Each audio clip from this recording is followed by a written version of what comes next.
Good morning, my friends. Happy Wednesday. Give me a little bit to get my head on straight, okay? Give me a break. The holidays just finished. I don't know what day it is, as though I ever knew. Good morning, good morning. All right. Day 4 of our chronological Bible. I always have to look ahead. Okay. You ready? January 4th, the Tower of Babel, Genesis 11, 1 through 9. At one time, all the people of the world spoke the same language and used the same words. As the people migrated to the east, they found a plain in the land of Babylonia and settled there. They began saying to each other, "Let's make bricks and harden them with fire." In this region, bricks were used instead of stone, and tar was used for mortar. Then they said, "Come, let's build a great city for ourselves with a tower that reaches the sky. This will make us famous and keep us from being scattered all over the world." But the Lord came down and looked at the city and the tower the people were building. "Look," he said, "the people are united and they all speak the same language. After this, nothing they set out to do will be impossible for them. Come, let's go down and confuse the people with different languages. Then they won't be able to understand each other." In that way, the Lord scattered them all over the world, and they stopped building the city.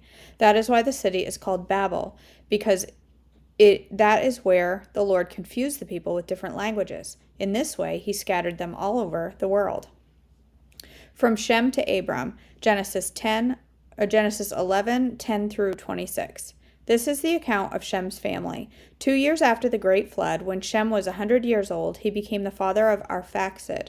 After the birth of Arphaxad, Shem lived another 500 years and had other sons and daughters. When Arphaxad was 35 years old, he became the father of Shelah. After the birth of Shelah, Arphaxad lived another 403 years and had other sons and daughters.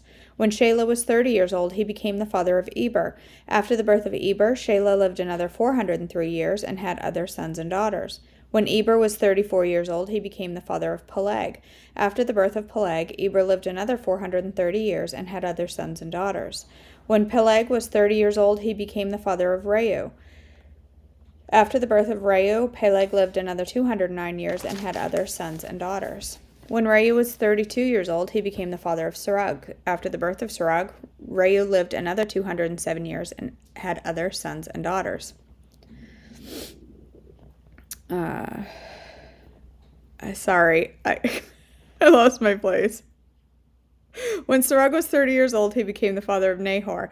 After the birth of Nahor, Serug lived another 200 years and had other sons and daughters. When Nahor was 29 years old, he became the father of Terah.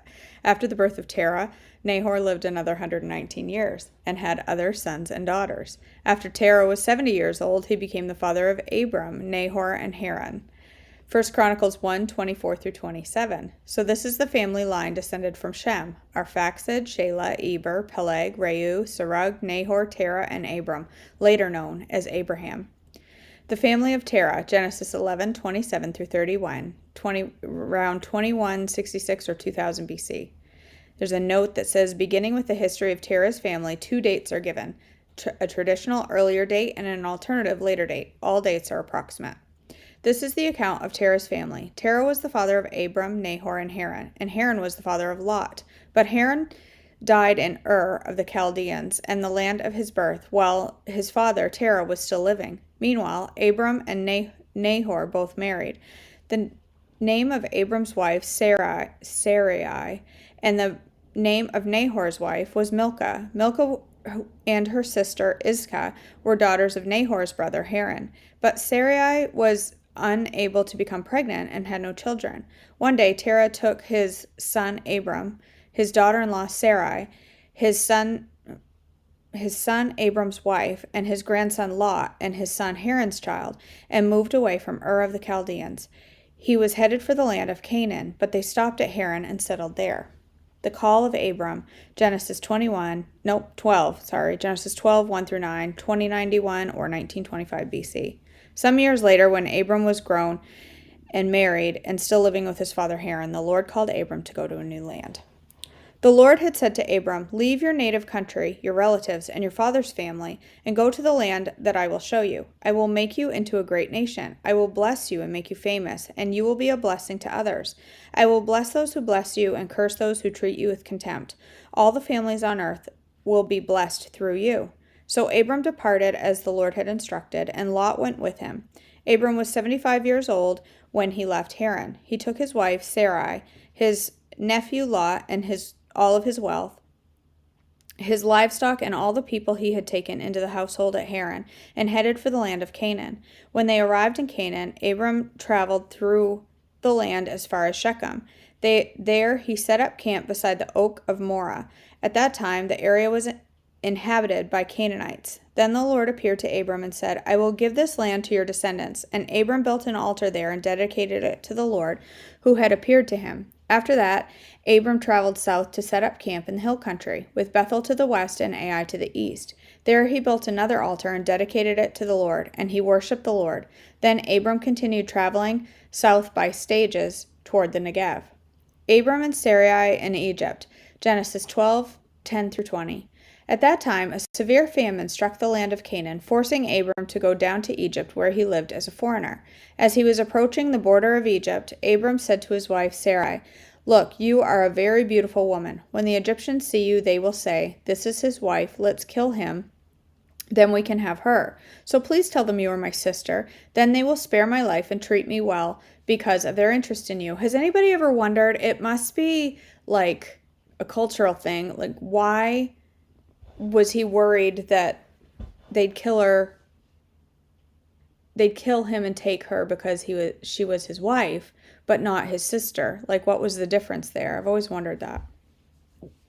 And sure enough, when Abram arrived in Egypt, everyone noticed Sarai's beauty. When the palace officials saw her, they sang her praises to Pharaoh, their king, and Sarai was taken into his palace. Then Pharaoh gave Abram many gifts because of her: sheep, goats, cattle, male, female donkeys, male and female servants, and camels. But the Lord sent terrible plagues upon Pharaoh and his household because of Sarai, Abram's wife. So Pharaoh summoned Abram and accused him sharply. "What have you done to me?" he demanded. "Why didn't you tell me she was your wife? Why did you say she is my sister and allow me to take her as my wife? Now then, here is your wife. Take her and get her out of here." Pharaoh ordered some of the men to escort him and sent Abram out of the country, along with his wife and all of his possessions. Abram, I guess, because he was going to allow them to take her. That's why. And have their way with her. And they wouldn't have done that if they knew she was his wife. They would have just killed him. So instead, he said sister, that's kind of horrible. Abram and Lot separate. Genesis 13:1-18. So Abram left Egypt and traveled north into the Negev, along with his wife and Lot and all that they owned. Abram was very rich in livestock, silver, and gold. From the Negev, they continued traveling by stages towards Bethel, and they pitched their tents between Bethel and Ai, where they had camped before. This was the same place where Abram had built the altar, and there he worshipped the Lord again. Lot, who was traveling with Abram, had also become very wealthy with flocks of sheep and goats, herds of cattle, and many tents. But the land could not support both Abram and Lot with all of their flocks and herds living so close together, so disputes broke out between the herdsmen of Abram and Lot. At that time, Canaanites and Perizzites were also living in the land. Finally, Abram said to Lot, "Let's not allow this conflict to come between us or our herdsmen. After all, we are close relatives. The whole countryside is open to you. Take your choice of any section of the land you want, and we will separate. If you want the land to the left, I'll take the land on the right. If you prefer the land on the right, I'll go to the left." Lot took a long look at the fertile plains of the Jordan Valley in the direction of Zoar. The whole area was well watered everywhere, like the garden of the Lord or the beautiful land of Egypt. This was before the Lord destroyed Sodom and Gomorrah. Lot chose for himself the whole Jordan Valley to the east of them. He went there with his flocks and servants and parted company with his uncle, Abram. So Abram settled in the land of Canaan, and Lot moved his tents to a place near Sodom and settled among the cities of the plain. But the people of this area were extremely wicked and constantly sinned against the Lord.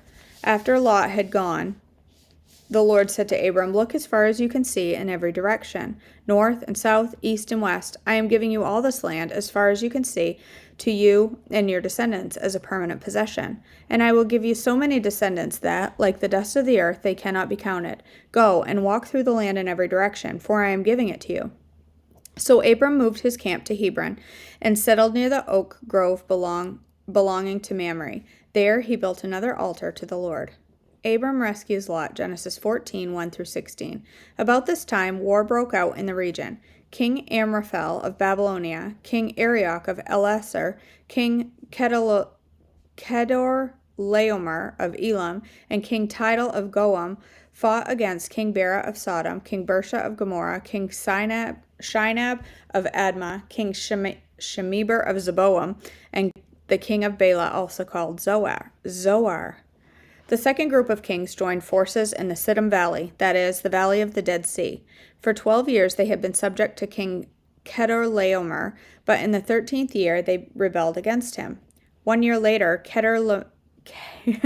Kedorlaomer and his allies arrived and defeated the Rephaites at Ashteroth Karnaim, the Zuzites at Ham, the Emites at Shavath Kiriathaim, and the Horites at Mount Seir, as far as El Paran at the edge of the wilderness. Then they turned back and came to Mishpat, now called Kadesh, and conquered all the territory of the Amalekites, and also the Amorites living in Hazazon Tamar. Then the rebel kings of Sodom, Gomorrah, Admah, Zeboam, and Bela, also called Zoar, prepared for the battle in the Valley of the Dead Sea. They fought against King Kedorlaomer of Elam, King Tidal of Goam, King Amraphel of Babylonia, and King Arioch of Elasar, 4 kings against 5. As it happened, the Valley of the Dead Sea was filled with tar pits, and as the army of the kings of Sodom and Gomorrah fled, some fell into tar pits, while the rest escaped into the mountains. The victorious invaders then plundered Sodom and Gomorrah and headed for home, taking with them all the spoils of war and the food supplies. They also captured Lot, Abram's nephew, who lived in Sodom, and carried off everything he owned. But one of Lot's men escaped and reported everything to Abram, the Hebrew, who was living near the oak grove belonging to Mamre, the Amorite.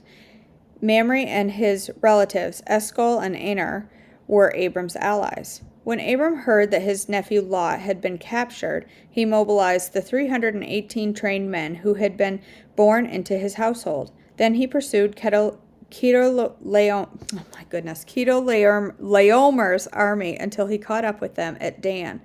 There he divided the men and attacked during the night. Kedorlaomer's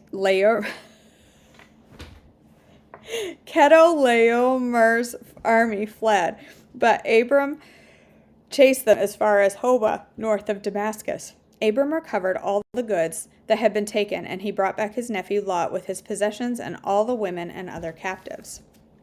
Melchizedek blesses Abram. Genesis 14, 17 through 24. After Abram returned from his victory over Kedorlaomer and his allies, the king of Sodom went out to meet him in the valley of Shava, that is, the king's valley. And Melchizedek, the king of Salem, and a priest of God Most High, brought Abram some bread and wine. Melchizedek blessed Abram with this blessing. Blessed be Abram by God Most High, creator of heaven and earth. And blessed be God, the God Most High, who has defeated your enemies for you. Then Abram gave Melchizedek 1/10 of all the goods he had recovered.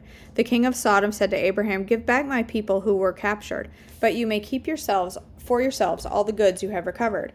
Abram replied to the king of Sodom, "I solemnly swear to the Lord God Most High, creator of heaven and earth, that I will not take as much as a single thread or sandal thong from what belongs to you. Otherwise, you might say, I am the one who made Abram rich. I will accept only what my young warriors have already eaten, and I request that you give a fair share of the goods to my allies, Aner, Eshcol, and Mamre." Woo! Right, Sarah? Oh my word, yes, I put the wrong date on here again. I'll move into 2023 at some point. Okay, we'll get there. All right, let's do our devotional. Unshakable. We're on this devotional here, day 4. Renewed passion. His power is at work within us. Ephesians 3:20. Your life in God is an adventure of faith, and the fuel to keep you going is your passion. Our passion is that unapologetic willingness and enthusiasm to do what God has called us to do. Enthusiasm comes from two Greek words, en, which means in, and theos, which means God.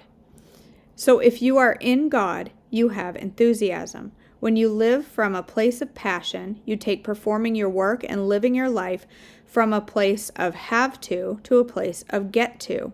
You don't do anything out of obligation, but out of excited gratitude. Boy, that can really, really apply to our health journey. You get to. You don't have to. You get to.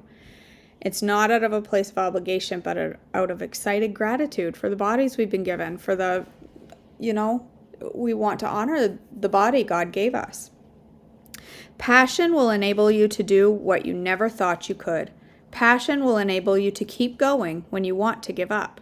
Passion will help you to inspire everyone to come along the journey with you. We are filled with the Holy Spirit of the living God. Therefore, we ought to be the most passionate people on earth. So when you feel your passion begin to wane, stand on God's promise to us. Even youths grow tired and weary, and young men stumble and fall. But those whose hope is in the Lord will renew their strength. They will soar on wings like eagles. They will run and not grow weary. They will walk and not be faint. Isaiah 40:30-31. Your faithful, unfailing love keeps me going, Lord. It guides, heals, empowers, transforms, protects, and provides for me. Thank you. Oh, that's awesome. That was a good one. I like it a lot. Okay, guys. I'm going to go live for breakfast this morning. I don't know what I'm going to make. I'll figure it out between now and then. I'll figure it out. Thank you for joining me. Let's go ahead and end in a word of prayer. Father in heaven, thank you. Thank you for Wednesdays. Thank you for a day that we get to get up and go about our day and honor you with our words and our actions in our families, our communities, our jobs, wherever it is that we're going today. I pray that you will help us to be a shining light. May people know us by the love that we give to others. May we always just be a reflection of you to everyone that we come in contact with. Remind us that we get to go to work. We get to get up and take care of our household and our families and ourselves, that we get to choose healthy. We don't have to do any of those things. We get to, and we should, to honor you, because you've given us this life that we need to live our best life honoring you and being just a reflection of you to everybody. Please be with us today. Keep us healthy, safe, and focused on you. In your precious name I pray. Amen. Okay. Did I say a different day? Sorry, Sarah. I probably said a totally different day. I don't know. It's at some point in the new year. I don't even know. I got bangs issues this morning. Oh, I know why you said it's Wednesday. No, I'm not doing that this year. No, I'm not doing that this year. So I will be live in just a few minutes for something to eat. I don't know what. We'll figure it out. All right, guys. I love you so much. Have a great day, and I'll see you for devotions tomorrow.